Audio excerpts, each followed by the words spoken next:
지금부터 중학생을 위한 디지털 시민교육을 시작하겠습니다. 우리가 지금 살고 있는 사회는 예전에 비해서 굉장히 많이 그리고 굉장히 빠르게 변하고 있습니다. 예전에는 종이 신문을 봤다면 지금은 인터넷으로 주로 뉴스를 보게 됩니다. 예전에는 CD, 앨범 같은 걸 구입해서 음악을 들었다면 지금은 멜론, 유튜브 뮤직, 스포티파이 같은 음악 스트리밍 사이트를 통해서 음악을 듣고 있습니다. 학교에서도 마찬가지죠. 예전에는 종이 교과서를 주로 썼고 지금도 물론 쓰고 있지만 요즘은 종이 교과서뿐만 아니라 수업 중에도 노트북, 태블릿 같은 전자기기를 많이 사용하는 방향으로 바뀌고 있습니다. 지폐를 사용하는 경우도 많이 줄고 있습니다. 왜냐하면 온라인 결제, 온라인 송금 같은 서비스가 많이 편리해졌기 때문입니다. 이처럼 우리가 살고 있는 사회는 CD, 신문, 지폐, 책과 같은 사물이 왔다 갔다 하는 흐름에서 정보가 왔다 갔다 유통되는 흐름으로 바뀌고 있고요. 이런 사회를 우리는 정보사회라고 부릅니다. 정보사회는 정보를 가장 중요한 가치로 인식합니다. 먼저 이 정보라는 것이 무엇인지 한번 생각해 보도록 할게요. 정보는 사물하고 다른 특성을 갖고 있습니다. 정보라는 건 문자, 숫자, 사진, 영상, 프로그램 이런 것들을 의미하는데요. 사물과 정보가 어떤 차이점이 있는지 보도록 하겠습니다. 지금 여러분 손에 펜이 한 자루 있다고 해볼게요. 여러분은 손에 있는 펜을 두 개로 만들 수 있을까요? 부러뜨려서 두 개로 만드는 것이 아니라 똑같은 것 하나를 두 개로 만들 수 있을까요? 네, 당연히 불가능합니다. 마법사가 아닌 한 똑같은 물건을 두 개로 만들 수는 없습니다. 하지만 정보라면 예를 들어서 그 펜을 스마트폰으로 사진을 찍어 만든 사진 파일이라면 두 개로 만드는 것 너무나도 간단합니다. 컴퓨터에 있는 파일이라면 복사 붙여넣기를 하는 것으로 두 개 혹은 그것보다 더 많이 복사할 수 있죠. 우리가 사는 지구 반대편에는 우루과이라는 나라가 있습니다. 여기 이 대한민국에 지금 여러분들이 있다고 해보고요. 지구 반대편 우루과이에는 여러분과 같은 나이의 친구인 호세라는 친구가 있다고 해볼게요. 이번에는 손에 있는 펜을 지구 반대편 호세라는 친구에게 보내줄 수 있을까요?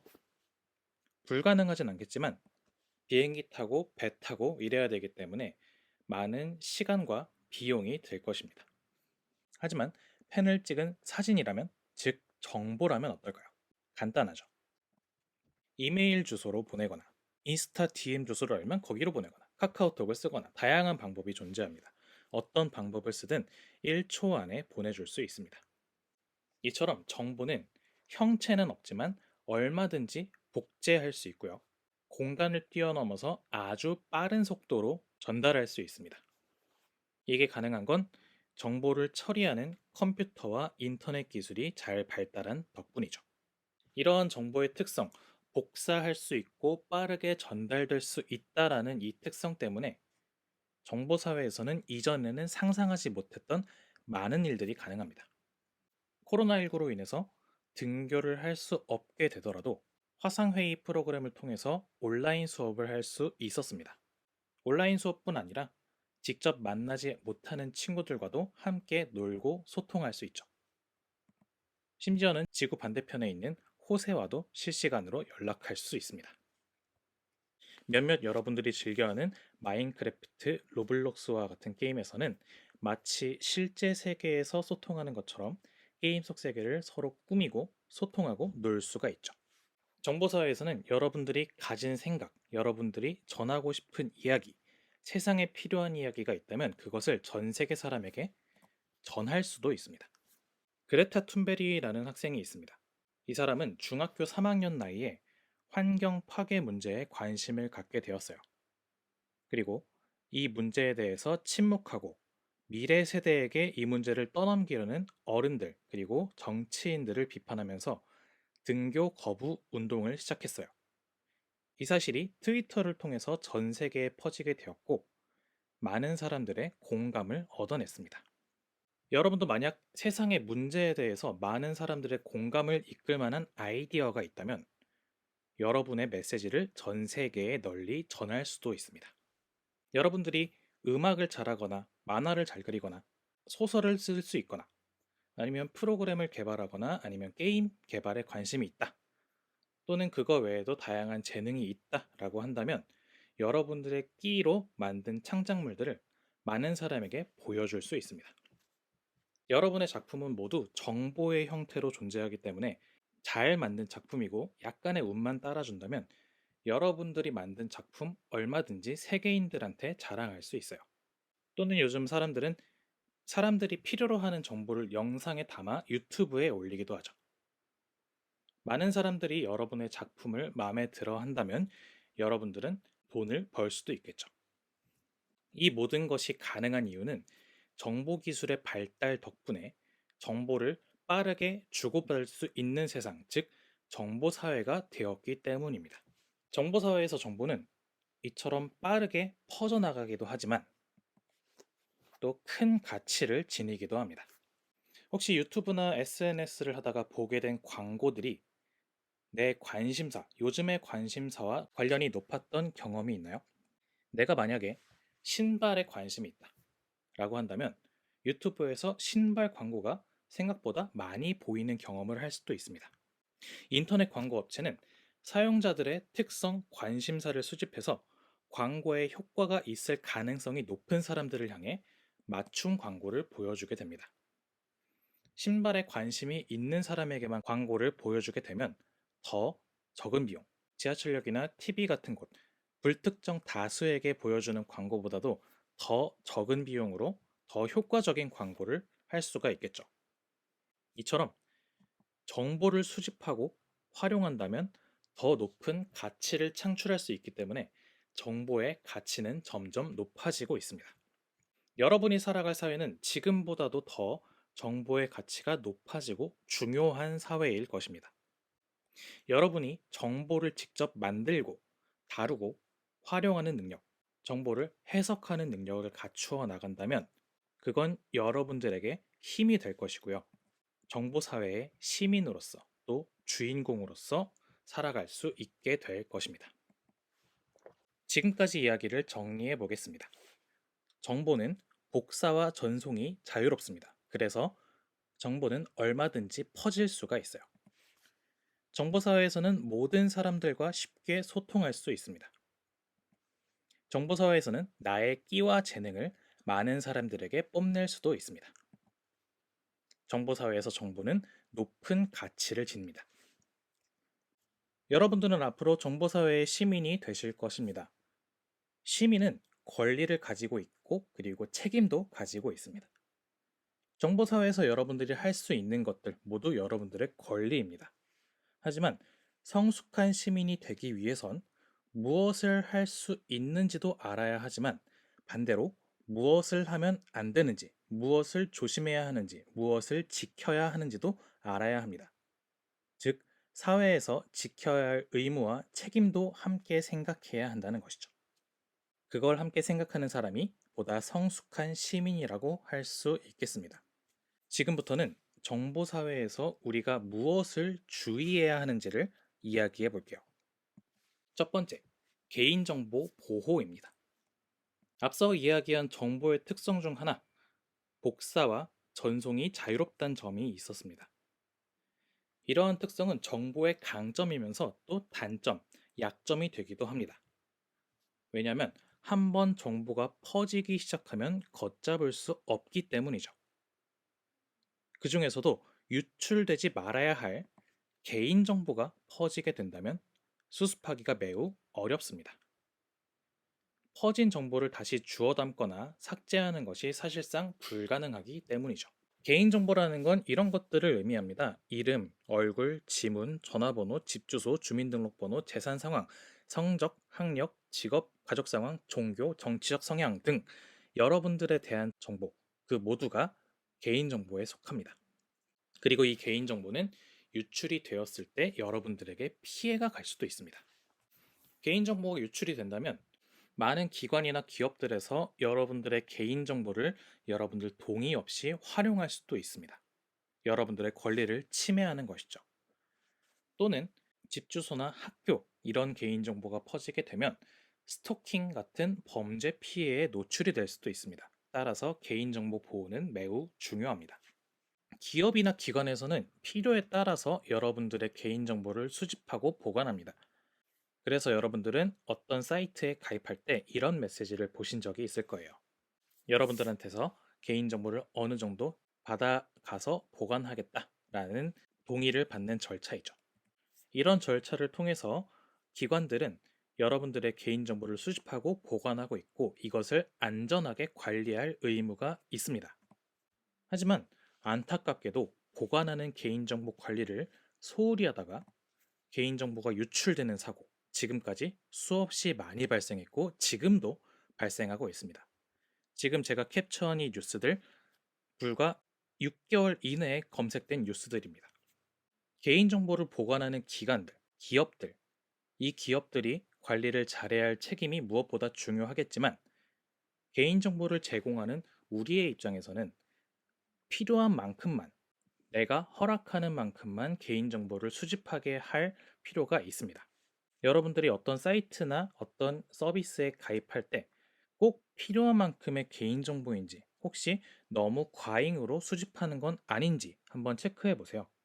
글씨가 너무 작아서 읽기 귀찮겠지만 최소한 개인정보 수집 이용 동의라는 곳에서 어떤 개인정보를 수집하는 건지를 확인해 볼 필요는 있습니다. 내가 가입하려는 서비스가 내 이름, 내 생년월일 정도 필요한 서비스인데 불필요하게 나의 위치 정보, 나의 재산 정보, 병원 방문 기록 정보 이런 것까지 가져가겠다고 한다면 여러분들은 그것을 거부하실 필요가 있습니다. 즉, 기관에 제공하는 내 개인정보가 무엇이 있었는지 살펴보는 습관을 들이는 게 좋습니다. 여러분들이 어떤 서비스에 가입하고 로그인을 하고 비밀번호를 입력해서 그 서비스를 사용하는 경우가 많죠. 네이버도 그렇고 페이스북, 인스타그램 같은 것도 그렇습니다. 이때 이 아이디와 비밀번호를 제대로 관리하지 않으면 해커들이 여러분들의 계정을 해킹하는 것을 시도할 수도 있습니다. 만약에 해킹이 된다면 여러분들의 개인정보가 위험해지겠죠. 따라서 내 계정 비밀번호도 철저히 관리해서 예를 들어서 서비스마다 비밀번호를 조금씩 다르게 한다거나 자주 바꿔준다거나 너무 연상하기 쉬운 비밀번호를 설정한다든가 하는 식으로 내 계정에 대한 관리를 소홀히 해서는 안 됩니다. 반면 SNS 같은 서비스를 하면서 내 개인정보를 나 스스로 유출하는 경우도 상당히 많습니다. 예를 들어서 내가 사는 집이 어딘지, 지금 난 무엇을 하고 있는지, 어디에 있는지, 내가 무엇에 관심이 있는지 이런 것들 다 개인정보인데요. 이런 내용들을 SNS에 많이 올리게 되죠. 그래서 여러분들이 SNS를 사용하실 때 여러분들이 올리는 게시물들을 전체 공개, 즉 누구나 볼 수 있게 하는 것은 조금 위험합니다. 여러분들이 올린 SNS에 있는 개인정보를 누군가가 보고 스토킹을 하거나 이런 범죄에 활용할 수도 있기 때문에 그렇습니다. 여러분들의 개인정보에 접근할 수 있는 사람이 그만큼 많아진다는 것이고요. 그리고 그 중에 어떤 사람, 나는 모르지만 나를 알고 있는 누군가는 여러분들의 SNS를 통해서 개인정보를 수집하고 스토킹을 하거나 범죄에 악용하는 경우가 없다고 할 수 없습니다. 그래서 전체 공개로 올리는 건 조금 위험합니다. 그리고 SNS에서 내 개인정보를 올리는 것도 신경 써야 하지만 다른 사람의 개인정보를 침해하고 있진 않은지도 함께 생각해 봐야 합니다. 예를 들어서 친구와 함께 찍은 사진, 아니면 우리 반 친구들끼리 같이 찍은 단체 사진, 이런 것들을 내 SNS에 올리게 되면 내 얼굴뿐만 아니라 다른 친구들의 얼굴, 즉 개인정보도 함께 올라가는 것이죠. 그래서 이럴 땐 기본적으로 그 사진에 등장하는 친구들의 동의를 얻고 올리는 게 맞습니다. SNS 사용 시 주의사항을 말씀드려 볼게요. 먼저 공개 범위입니다. 너무 많은 사람에게 공개를 하고 있진 않은지, 친구 공개로 하더라도 내가 모르는 사람과 친구 관계를 맺고 있진 않는지 한번 살펴볼 필요가 있습니다. SNS에 너무 많은 내 개인정보를 올리고 있는 건 아닌지도 돌아볼 필요가 있어요. 친구나 다른 사람의 개인정보를 유출하고 있는 건 아닌지 생각해 볼 필요도 있습니다. 친구와 함께 찍은 사진을 올릴 때 허락을 맡아야 되는 거, 이런 것도 조심해야 하지만 그 친구의 동의 없이 그 친구의 너무 많은 개인정보를 유출하고 또는 동의 없이 찍은 사진을 올린다든지 하는 것은 범죄에도 해당할 수가 있습니다. 그래서 각별히 조심할 필요가 있다는 점 강조하도록 할게요. 두 번째로 조심해야 하는 것은 편향되거나 잘못된 정보, 가짜 뉴스를 접하는 것. 이때 무엇을 주의해야 하냐라는 거에 대해서 말씀드리도록 하겠습니다. 아까도 말씀드렸듯이 정보는 아주 광범위하게 빠른 속도로 퍼져나갑니다. 그 중에서 특히 사람들이 듣고 싶어 하는 자극적인 정보일수록 빠르게 퍼져나가죠. 문제는 퍼져나간 정보가 사실이 아닌 경우, 그것을 정정하기도 어렵고 이 사실을 믿게 되는 사람들에 의해서 생기는 피해도 어마어마합니다. 미국에서는 피자 게이트라는 사건이 유명해요. 미국의 대선 후보까지 갔었던 유명한 정치인이죠. 힐러리 클린턴이라는 사람의 주변 사람 정치인들이 어떤 피자 가게 지하에서 아동들을 괴롭히고 착취하고 있다라는 소문이 퍼지기 시작했어요. 그리고 이 소문은 SNS나 이런 인터넷을 통해서 급속도로 퍼져나가고 계속해서 정황상 맞네. 이런 걸 보니까 진짜 같아. 라는 식으로 사람들에게 퍼져나가기 시작했죠. 그래서 어떤 사람은 이 사실을 믿고 그 피자 가게에 가서 총기 난사를 벌이기도 했습니다. 하지만 이 사람은 바로 자수했어요. 왜냐하면 아까 얘기했던 피자 가게의 지하, 그 지하가 아예 실존하지 않았기 때문입니다. 결국 가짜 뉴스에 속아서 총기 난사까지 벌어진 사건이 있었다는 거죠. 우리나라도 비슷한 경우가 많이 발생하고 있습니다. 코로나 백신에 관련해서 확인되지 않은 사실, 너무 얼토당토않은 사실들을 퍼뜨리는 사람들이 있습니다. 예를 들면 코로나19 백신에 전자칩을 넣어서 여러분들의 뇌를 조종한다 라는 식의 황당무계한 가짜뉴스죠. 이런 이야기들이 퍼지게 되면 백신 접종률이 낮아질 수도 있고요. 백신 접종률이 낮은 나라들은 코로나19에 보다 더 위험한 상태에 빠지게 될 수 있죠. 그래서 가짜뉴스가 전체 사회에 불이익을 가져다 주는 경우라고 할 수 있겠습니다. 이거 말고도 카카오톡을 통해서 확인되지 않은 사실들을 퍼나르는 사람들이 있어요. 카톡 서비스 유료화 실행, 유료화 되지 않았죠. 건당 30원으로 유료화됨 이런 사실들을 퍼뜨리는 사람도 있고 코로나 관련해서 사실이 아닌 것들을 퍼뜨리는 사람도 있었고요. 이런 확인되지 않은 사실들이 주로 어떻게 퍼지게 되는가? 라고 보니까 카카오톡 같은 모바일 메신저를 통해서 굉장히 많이 퍼지고 있다라고 합니다. 여러분들이 해야 할 일은 무엇일까요? 가짜뉴스가 복제되어 전송되면서 퍼지는 이 상황에서는 여러분들은 가짜뉴스를 검증하고 또는 가짜뉴스를 다른 사람에게 보내주지 않음으로써 차단하고 이런 역할을 해주실 필요가 있습니다. 이렇게 돼서 사실이 아닌 것들이 사회에 더 퍼지지 않도록 여러분들 한 명 한 명이 노력해 줄 필요가 있어요. 또 다른 얘기를 해볼게요. 여러분들 유튜브 많이 보시나요? 유튜브 앱을 열게 되면 추천 동영상들이 뜨게 됩니다. 여러분들의 추천 동영상은 주로 어떤 것들이 많이 뜨나요? 게임을 좋아하는 학생들은 게임과 관련된 영상들이 많이 뜰 것이고, 연예인 덕질을 좋아하는 사람들은 그 연예인에 대한 영상이 많이 뜰 거고, 이처럼 자신의 관심사와 관련성이 높은 영상들이 주로 보일 것입니다. 그렇다면 다른 사람은 어떨까요? 예를 들어 여러분들의 부모님의 추천 동영상 목록은 어떨까요? 아마 여러분들하고 확연히 다를 겁니다. 부모님의 관심사와 여러분들의 관심사는 다르기 때문에 그것에 맞춰진 영상들을 보여주기 때문에 서로 다른 것을 보게 되는 것이죠. 유튜브뿐 아니라 대부분의 인터넷 서비스는 사용자의 성향을 파악해서 사용자가 좋아할 만한 정보들을 선택해서 보여줍니다. 그렇게 해야 흥미를 잃지 않고 더 오래 서비스를 이용하기 때문이죠. 그래서 사람마다 주로 접하게 되는 정보가 달라지게 되고 관심 없는 정보는 보다 덜 보게 되면서 점점 더 관심 있는 정보만 편향되게 접하게 돼요. 마치 자기와 자신의 관심사를 중심으로 동그란 거품으로 둘러싸인 것처럼 됩니다. 이런 현상을 필터 버블이라고 부릅니다. 필터 버블 현상은 자신이 속한 버블 안에서만 정보가 돌게 되고 다른 버블의 정보를 접하는 것이 어려워지는 현상을 의미합니다. 세상엔 다양한 사람들이 있어요. 아까 얘기한 코로나19 백신 음모론을 믿는 사람도 있고 또는 지구가 사실은 평평하다고 믿는 사람들도 있습니다. 이런 사람들은 이런 황당무계한 사실을 왜 믿을까요? 여러 가지 이유가 있겠지만 많은 이유 중에 하나는 이 필터 버블 현상 때문입니다. 이 사람들은 이러한 사실을 주로 얘기하는 사람들과 모여 있고 그 사람들끼리만 버블을 형성해서 자신들끼리 만든 정보를 서로 공유하고 확산시킵니다. 그래서 내 주변에 있는 사람들은 다 이걸 믿는 것처럼 보이는 거예요. 그리고 그게 온 세상처럼 보이는 거죠. 자신의 버블 바깥에 있는 정보들은 보지 못한 채 안에 있는 정보만 전부라고 생각하게 되는 거예요. 그래서 필터 버블은 정보를 균형감 있게 받아들이는 것을 방해하고 사용자가 좋아하고 흥미로워하는 사실만 편향되게 접하도록 합니다. 우리가 정보를 보다 정확하게 이해하고 그리고 객관적으로 이해하기 위해서는 정보를 편향되지 않고 균형감 있게 접할 필요가 있습니다.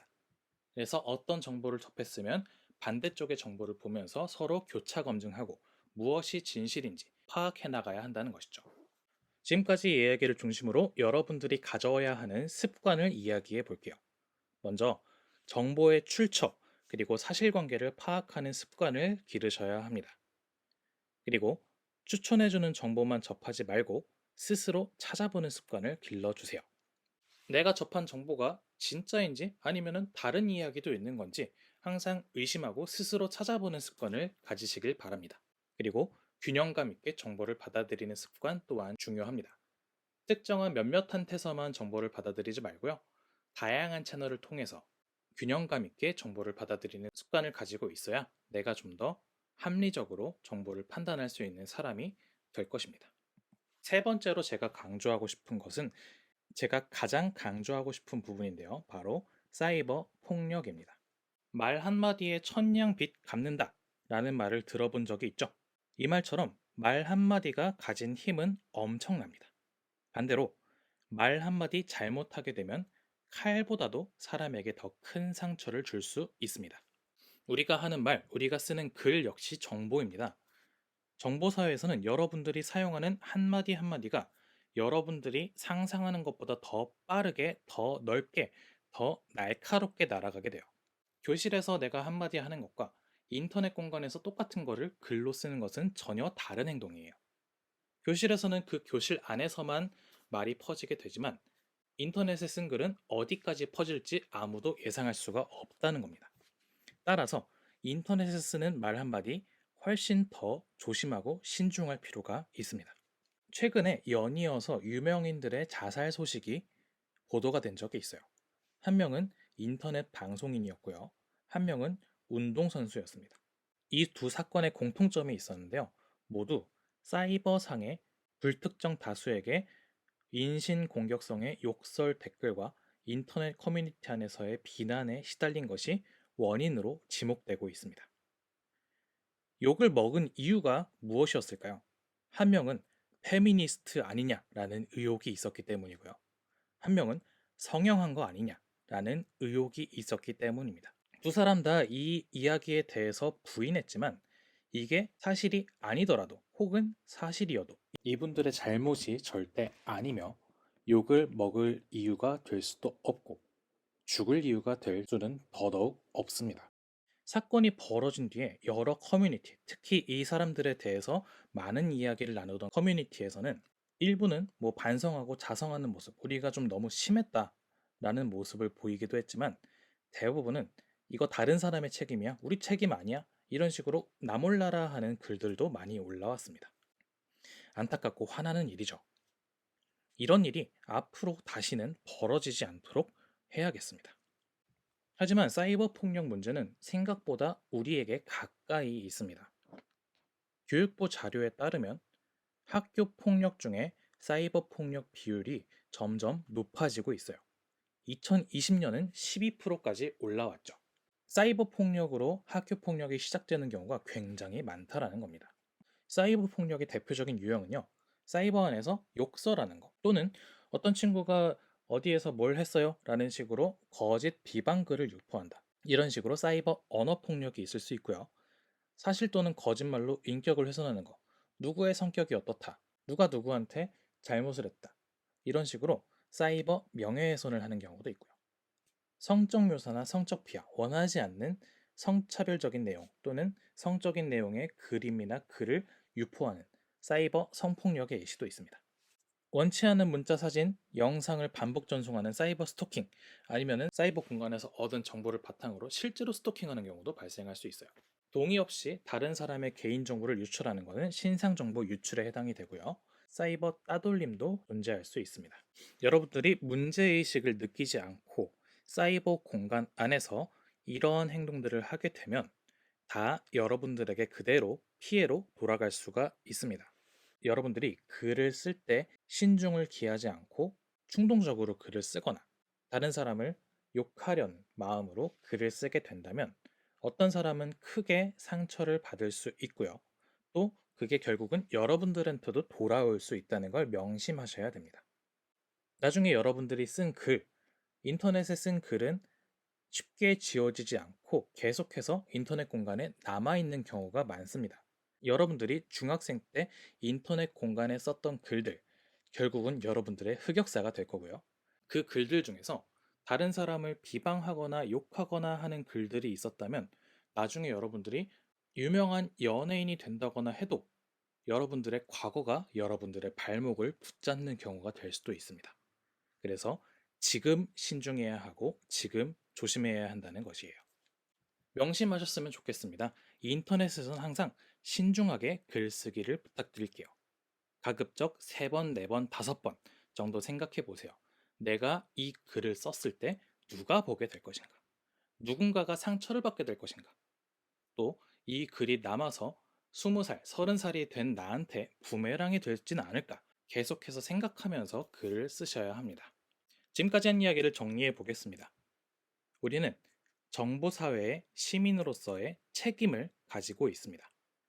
우리의 개인정보를 보호하고 다른 사람의 개인정보를 보호할 책임, 그리고 편향되거나 잘못된 정보를 접했을 때 이를 정정할 수 있는 능력, 그리고 사이버 폭력을 확산시키지 않고 나부터 막아내야 하는 책임. 이것들이 잘 지켜진 상태에서 여러분들이 정보사회 안에서 여러분들의 끼를 마음껏 발산하고 좀 더 나은 세상을 만드는 시민으로서 자라나기를 바라겠습니다.